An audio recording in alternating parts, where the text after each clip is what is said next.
And lately I've been being called a ginger. A fat ginger. I'm getting sick and tired of everyone making fun of red-haired people. It pisses me off. Gingers have souls. Like, he's a ginger. He's a ginger. What is so freaking different? Tell me! I'm naturally curious about a lot of things, but one thing that I've always been curious about that just never made sense to me was why there's so much hate and so much discrimination towards people with naturally born ginger hair. Hey y'all, welcome back to my channel. My name is Amaya and welcome back to Amaya's Unsolicited Opinions. In today's video, y'all may be like, why is she talking about ginger hate? Look how much you order, Brad. This is foul. Well, actually, let me inform you of my expertise before I start this video. I am actually a certified ginger expert, as I've been with a ginger man for the past 4 years. What inspired me to make this video is actually there's this conversation on TikTok where this black woman essentially got on the app and was like, all gingers are black people.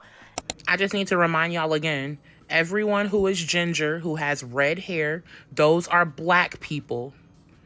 All gingers are black people. If they have red hair, they are black. You see a white man with red hair, that's a black man. You see a white woman with red hair, that's a black woman. Gingers are black. All gingers. And it's caused a huge conversation concerning, gender discrimination and how ginger people are tired of people essentially making jokes about them for years. So in this video, I'm going to be talking about ginger hate in pop culture and the history of anti-ginger bias. So let's get right into the video. I've been wanting to hop in on this. Gingers are the black people of white people because I've been saying this. I had a mentor in college. His name was Paul S. His last name is Polish. I'm not going to tell you his last name, so I'm going to put S. But he's my mentor. We still text to this day. But I told him, I was like, Paul, because I just got here. I'm fresh out the hood. I'm fresh out like a really diverse city. I'm like, Paul, I see a lot of gingers. And they're real aggressive. They real about their shit. Like, you can't really push over on them or nothing. And I just know that from watching. And when I told my mentor, Paul was like, bro, they're literally the black people of white people, for real. Like, they don't take no shit.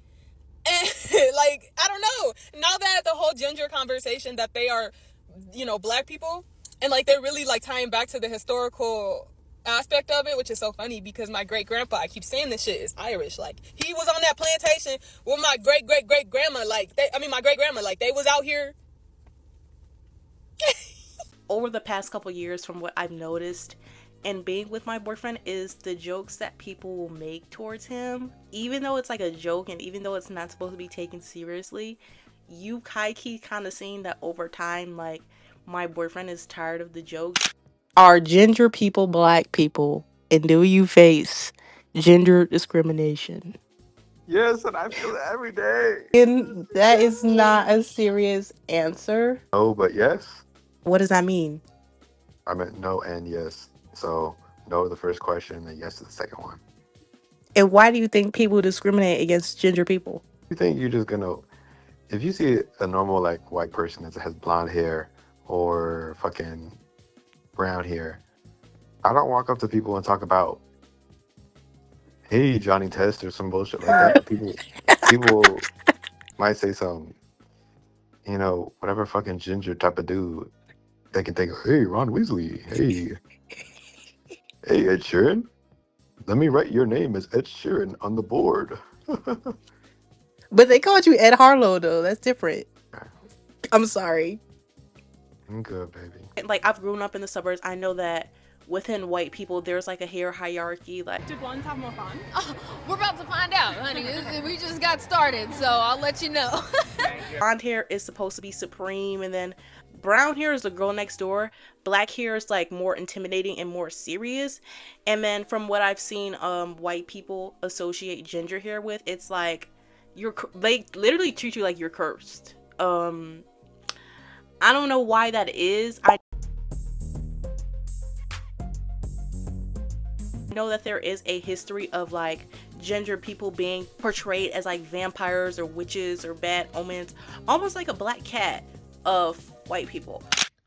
Can we talk about why these people don't like gingers? Like, because I just feel like as Black people, we love gingers. Like, the red hair gives every time. It's always vibrant. It's always beautiful. Like, and then with the skin to match. And then I always feel like people with red hair, it's like no other person has that type of red hair. Like, you know what I mean? Like, it's so beautiful. It's so gorgeous. And I'm really trying to understand what is people's beef with people with red hair. Let's get into pop culture's obsession with mocking redheads.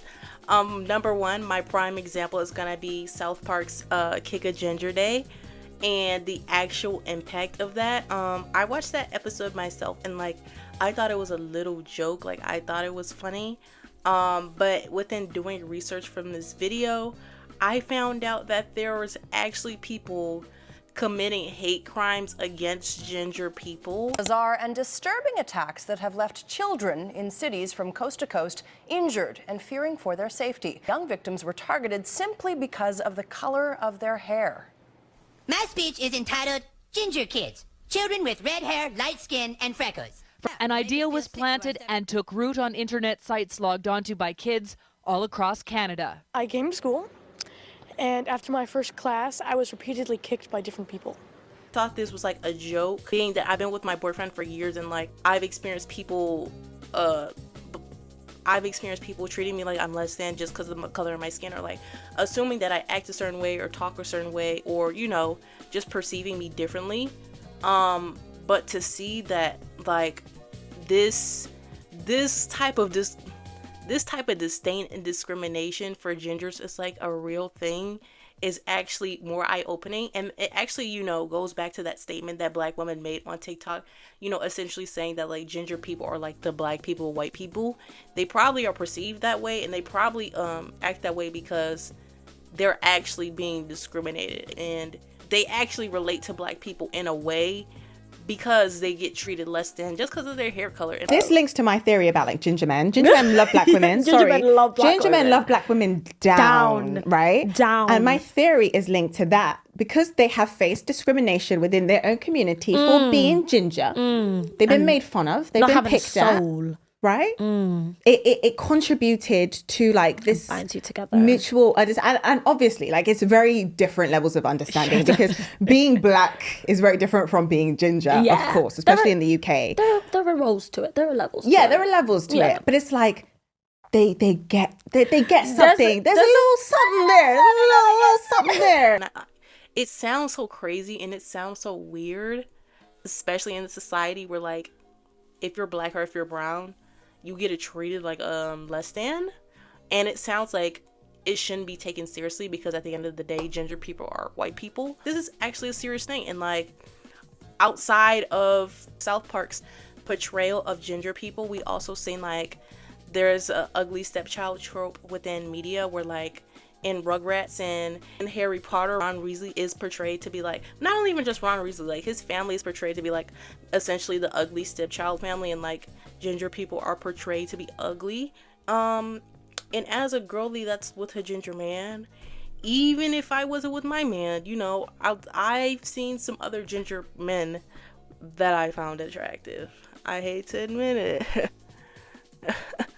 I also noticed within the media, as far as female representation, we have like Jessica Rabbit, and I believe it's Katie from Mean Girls. We've seen within the jokes of both of those women. As someone who like has grown up hearing like fire crotch or does the carpet match the drapes, or people just over sexualizing redheads to the nth fucking degree, or being made fun of for being practically reflective, this is the most validating shit on planet Earth. Like, I've never felt so seen. I've never felt so appreciated. That like in both of those roles, they're supposed to be seen as like sexual creatures and sexual deviants. Jessica Rabbit seen as more of like a mysterious and sexy woman, but Katie is seen as like a more evil and devious woman. Let's just say that. And it also goes to show media representation is also a representation of stereotypes. And in doing a little research for this video, I found that within the UK, it said that 90% of ginger people have experienced teasing and bullying of some sort just because of their hair color. And to me, when like really looking into that and seeing that like people are actually getting harassed and bullied because of their hair color, it just goes to show that this world is literally disgusting. Like, are you for real? People will be the ugliest human beings on this planet and think that they can just survive because they're blonde. And I've really noticed, like, as a black person that's not white but has always grown up around white people and within the white community, it is so strange how white people act around blonde people and like that comparison against different hair colors, because it's just like, babe, like, you can be the orangest white person ever, you could be the ugliest white person ever, but if you have that blonde hair, babe, it's like you're living life differently. It doesn't make any sense. But you know, since white people don't necessarily have like a color discrimination, because a lot of white people do go out and get these different tans to look more tanned, they rely on this hair color discrimination. And in the big scheme of things, you know, compared to like people of color discrimination, where you're actually being discriminated for colorism and like darker skinned individuals are being viewed as less than, it's easy to not take these things seriously. And you know, had I really sat down and had like a real conversation with my boyfriend before this video, the conversation and the phone interview I would have had with him would have been like 10 times more serious. There's an interesting intersectionality of this issue, because once again, like, you would assume this person is white, they're experiencing life as a white person, and it just goes to show like how race and gender and the way that you physically look can significantly change your experience in society. And it's probably, you know what, ginger people, I stand in solidarity. You might as well, black people, give them the card. That's all I gotta say. That was the end of this video. If you liked it, like, comment, and subscribe. Comment your favorite ginger down below. And yeah, have a good day.